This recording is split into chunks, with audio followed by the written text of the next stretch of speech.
All right, let's see.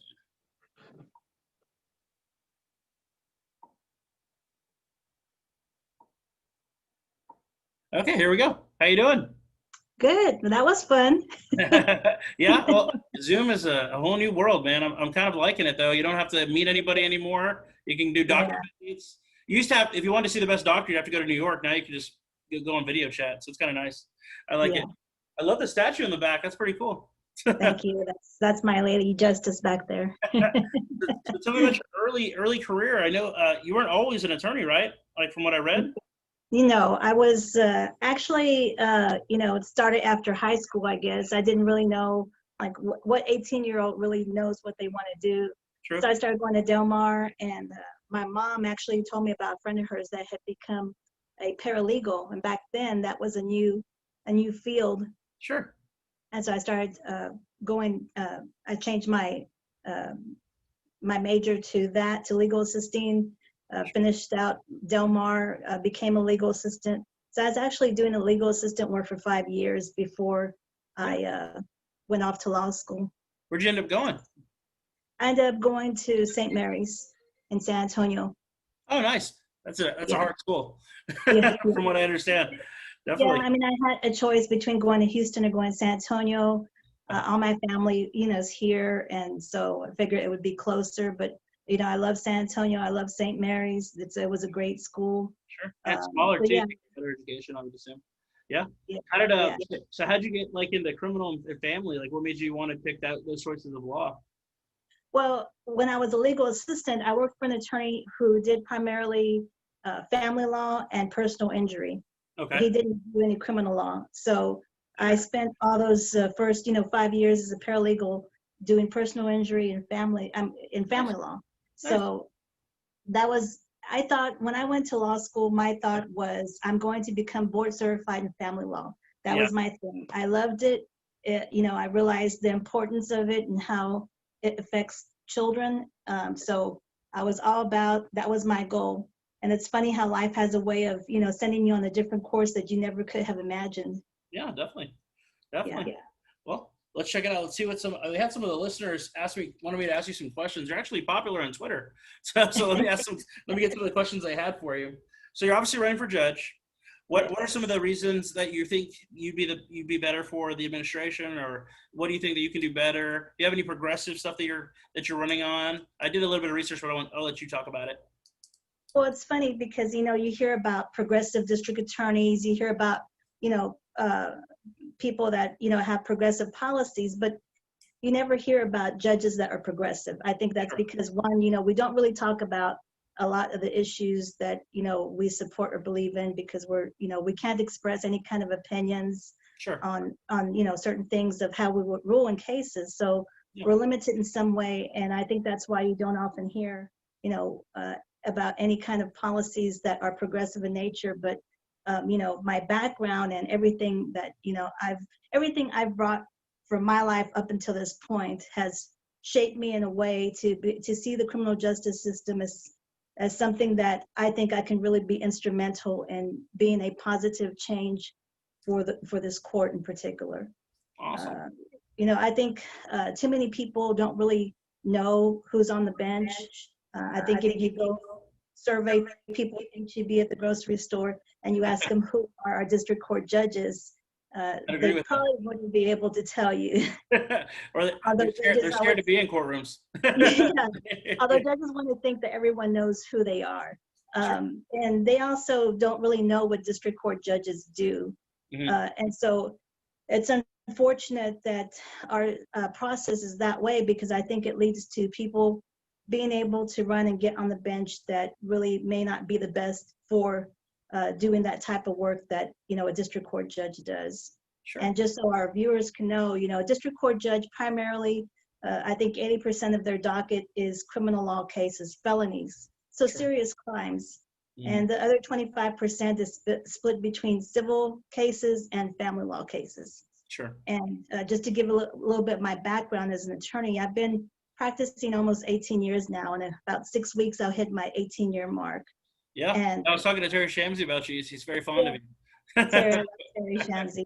He's one of the best attorneys in town, and if he says everything good about me, completely believe him. Yeah, I believe him, man. He's a good guy. I believe it. I believe it. But yeah, definitely. I've spent the past almost 18 years. Most of that time has been in private practice, but I've done some other things early in my career. One of my first jobs was working for a civil law firm. Sure. And then I opened up my practice shortly after. I also worked as in-house counsel for a doctor here in town. Sure. And then I also was an assistant attorney general prosecuting child support cases for a few years. So that definitely. Yeah, that diverse experience, I believe, gives me a lot more diverse experience than even the incumbent that's on the bench right now. Yeah. When she came onto the bench, she was on municipal court dealing with traffic tickets for 10 years. And before that, she was a prosecutor. So I think it's always a benefit to the people that come. To come to have a judge that has a wide-ranging experience, because judges don't get to pick and choose and to just preside over cases that are pleasant to them, something like adoptions. Exactly. You always see judges posting pictures of the adoptions that happen in their courtroom. Actually, that's just I mean, who wouldn't want to post a picture of an adoption, right? Because it's one of the good cases that you get to hear. Sure. But the reality is it skews what really goes on in the courtroom. Mm-hmm. Adoptions are very small part, and pretty much adoptions are just the judge kind of just rubber stamping everything that comes before them, because it's a happy moment and pretty much everything has gotten done by the time it gets to you. Sure. So I appreciate the opportunity to come on here, because we don't have a lot of opportunities, especially now with COVID going on, to be able to speak about the issues, let the public know what's going on at the courthouse. I know that there are people that maybe know some of the issues that go on, that are concerned about some of the issues that are going on, and I need the general public to know the issues of what's going on, so they can make an educated and informed decision about this election that's coming up, because it's so important. I'm looking at the Twitter right now. They're asking me some questions. Let me try to filter through here. They're saying Michelle wants to know if are high-profile cases dealt with. Or would you deal with them differently than a normal, say, random individual, or is it a different way of handling the case, or a different way of judging on that case, or is there different process involved with that? If media coverage, I guess it means. I guess what you're trying to say. Well, there's not a different process. It's the same process as any person that comes before the court that's charged with a serious crime. Sure. The difference is the amount of media or the amount of the public that are interested in the case, and what that means for the judge, because unfortunately what happens a lot is judges treat high-profile cases in a different manner, and that to me is wrong. Yeah. It is the same as any other case, as far as that person has the same rights. And I find it troubling when judges call the media to give them a heads up on what's going on in the courtroom with regard to high profile cases, because a lot of times they've made their decision already, like say that they're doing a bond reduction. They've already made their decision. They call the cameras in so that they can have a clip to show on the news at night about how tough they were by denying the motion for a bond reduction. Exactly. So it's an unfortunate occurrence that happens, and it seems that we have more and more high-profile cases because of the nature of just the violence that in the cases that we've seen over time. It seems like we have more and more violent crime, and so unfortunately we see more and more high-profile cases, and so it's troubling to me, a judge that uses those opportunities to pretty much create a scene for the public that's not really accurate. And unfortunately for the defendant too, he's having to go through the circus, and his rights are getting infringed because it's not a fair process at that point.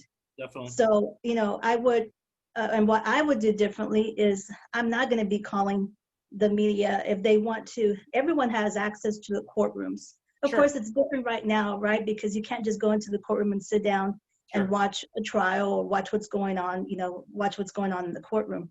Definitely. Everything is on YouTube right now. So, but I think it's so important for people to get out there and find out what's going on in the halls of the courthouse. It's important. Are you ready to give up your private firm, your private life, your eight? You don't have to for an 8 to 5. I know that kind of sucks. You get to work on your own time now. Are you ready to give that up? It is. You do sacrifice, the flexibility, right? You have a flexible life because I'm able to, maybe take off and go do something if I want to go do something on a Monday. Like earlier today, I went to my mom's to go. She was baking a carrot cake for a fundraiser going on. So that kind of flexibility is nice. But I'm 18 years into my career. I've done a lot of volunteering on boards, on organizations, and so I know what it means to be a public servant, and I want to do that now for the community where I was born and raised. This is my home. Oh, yeah, that's awesome. That's awesome. Well, what's any final thoughts that you want the voters to hear? Well, I guess I didn't know, if there are other questions or if anything specific. They had questions on here, but you answered them. You went through them. I was like, man, she answered the only two that you did answer. I asked you. I was like, man, she kind of like psychicked it. They want to know if you had I guess more of a diverse than the incumbent, which you do. You've done a lot more different things. You've been on the defense side, prosecution side, all that kind of stuff. They just did the municipal side, so you've been through all of it. Now you're ready to go for the judge side. So that was one of the questions. Right. You knocked that out of the park. And they want to know if you're from Corpus your whole life. You were. What school you went to? You got that out of the way. But I guess the only questions that they're asking now are they're saying, was there anything that you feel is wrong about what's going on now in the courtrooms, or with the incumbent is what she's trying to say? Yeah. Well, there's a lot of issues really, and that's why I encourage without getting too mean, you know what I mean? yeah. Well, I mean, I'll bring up something that Judge Williams ran against Judge Maderi in the primary, and Judge Williams brought out, I think, something that was very important that kind of just got pushed away. Yeah. Because it was Judge Williams, that was talking about it. But one of the things that we have to pay attention to again is, everyone goes to, back before COVID, everyone was called for jury duty at some time, where you had to go show up, and if you were called here in Oasis County for jury duty at some time over the past, really since 2012, it's very normal for people to get this jury pamphlet. Sure. Okay, this is a jury pamphlet that Judge Maderi would hand out to people who would come. Yeah. And then what will happen is glad you're talking about that, because I wanted to bring that up and you brought it up. Thank God. Yeah. And so what she was doing was she would call a jury panel, and they call jury panels, they have to let the court administrator know how many are you going to go trial next week? How many people are you going to need on the panel? How many panels are you going to need? If you think that you're going to go trial twice in the week, maybe just kind of rigging it a little bit. You know what I mean? Yeah, you have to ask for those panels to be given to you. Sure. And so what was happening is that, and Judge Maderi would be calling a panel, knowing that she wasn't going to really need them because she knew that the case had gotten resolved. And she would call them in. And remember that they're getting paid when they get called in. They get paid, each one of them. And the jury panel is she's doing that to get votes, right? Right. That's right. She's campaigning on the taxpayer's dollar.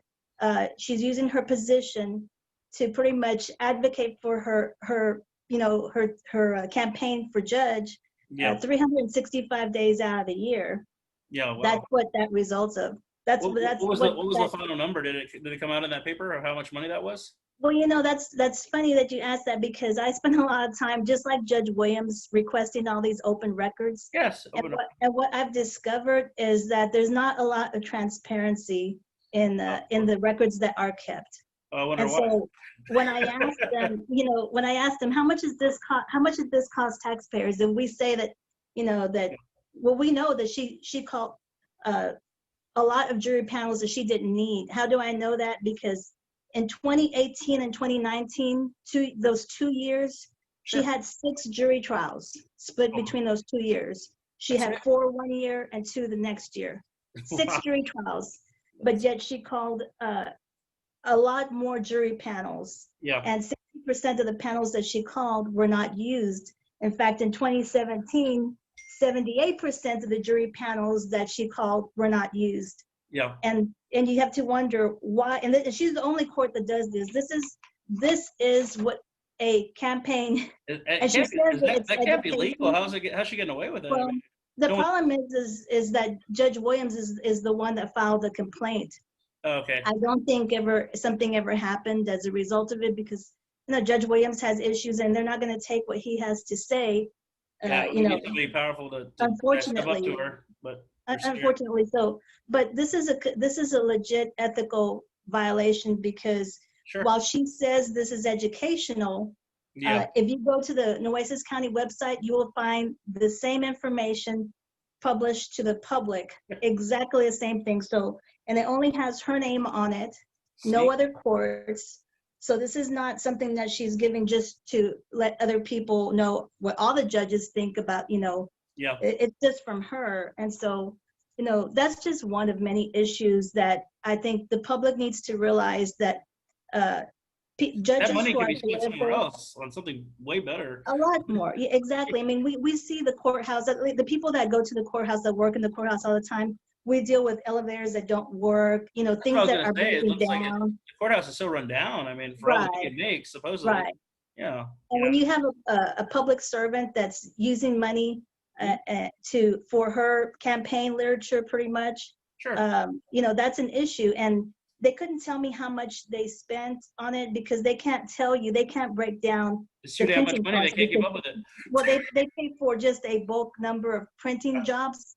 And so they can't tell me how much specifically was to make copies of all these pamphlets that were given out to all these jurors that really didn't need to be called. And that's not even talking about the inconvenience, what you're doing to people, the people of this community, making them take time out away from their job, from their children, from their school, to show up for something that is not going to happen. And it's not going to happen. So those are the kind of just things. Just to get her face out there so they can see her and do that. Gotcha. And those are the kind of things that I'm not going to engage in. I'm not going to be a political judge. If I get elected, then I'm going to be a public servant. I'm going to show up. Not if you are going to get elected. I think you're going to win this. You're going to win. Yeah.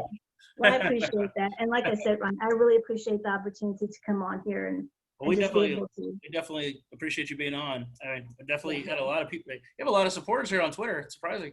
Twitter. You'd be surprised how many people are on Twitter, man. It's crazy. They keep popping up little things. I'm like, wow. What's going on? But yeah, thank you so much for being on. If there's anything else if you want to come back on, we always want you back. Just let us know. If I could just put my website out there. That's what I was going to ask you. Yeah, definitely put your website and put all that stuff that you want in your number or anything like that, email, whatever. Yeah. So my website is www.deborahriosforjudge.com. Sure. And make a donation. Make a donation. We got it. Yes, make a donation. We're in the last, 49 days. I've lost track. I think 48 days left. Get some sleep. I know you can get it. I know you need it. So say that website one more time. www.deborahriosforjudge.com. Wanted to make sure they got it. All right. Thank you so much. I'll see you soon. Enjoy the rest of your day. Thank and you. good luck to you. All right. Bye-bye. Thank you. Bye-bye.